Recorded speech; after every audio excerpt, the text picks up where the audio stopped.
ಕಾಂಗ್ರೆಸ್ ಸಮಿತಿ ನೂತನವಾಗಿ ಡಿ.ಕೆ. ಹರಿಪ್ರಸಾದ್ ಅವರು ಪದಗ್ರಹಣ ಮಾಡಿದ್ದಾರೆ. ನೂತನವಾಗಿ ಅಧ್ಯಕ್ಷರಾಗಿದ್ದಾರೆ. ಡಿ.ಕೆ. ಹರಿಪ್ರಸಾದ್ ಅವ್ರ ಬಗ್ಗೆ ಏನ್ ಹೇಳ್ತೀರಾ? ಸರ್, ಅವ್ರ ಬಗ್ಗೆ ನಾವು ಹೇಳಕ್ಕೆ ಅಷ್ಟು ಇದಿಲ್ಲ. ಆದ್ರೆ ಅವರು ಬಂದ್ಬಿಟ್ಟು ಈ ಕಾಂಗ್ರೆಸ್ ಜವಾಬ್ದಾರಿಯನ್ನು ಕೊಟ್ಟಿದ್ದಾರೆ. ಆ ಜವಾಬ್ದಾರಿಯನ್ನು ನಿಭಾಯಿಸ್ತಾರೆ ಅಂತ ಹೇಳ್ಬಿಟ್ಟು ನಮ್ಗೆ ಬಹಳ ನಂಬಿಕೆ ಇದೆ. ಅವರು ಒಂದು ಸೀನಿಯರ್ ಕಾಂಗ್ರೆಸ್ ಲೀಡರು.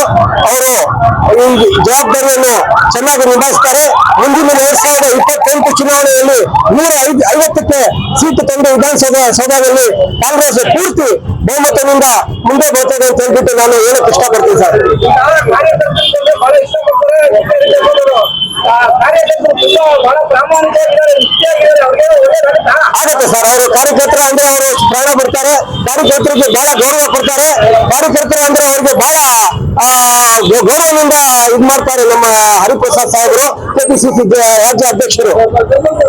ಈಗ ನೋಡಿ, ಮುಖ್ಯಮಂತ್ರಿಗಳು ಸಿದ್ದರಾಮಯ್ಯ ಅವರು ಈಗ ಮಾಜಿ ಮುಖ್ಯಮಂತ್ರಿಗಳಿದ್ದಾರೆ. ಒಂದು 2.5 ವರ್ಷ 3 ವರ್ಷ ಉತ್ತಮ ಆಡಳಿತ ಮಾಡಿದ್ದಾರೆ ಅಂತ ಹೇಳ್ತಾರೆ. ಈಗ ಸಿದ್ದರಾಮಯ್ಯ ಅವ್ರ ಬಗ್ಗೆ ಏನ್ ಹೇಳ್ತೀರಾ?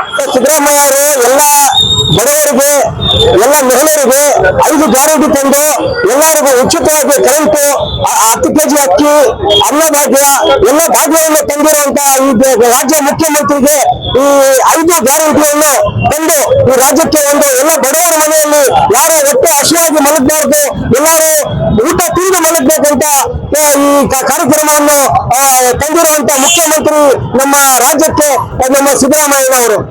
ಈಗ ಜಿಬಿಎ ಚುನಾವಣೆ ನಡೆಸಬೇಕಂತ 4 ಸಲ ಸುಪ್ರೀಂ ಕೋರ್ಟ್ ಆರ್ಡರ್ ಬಂತು.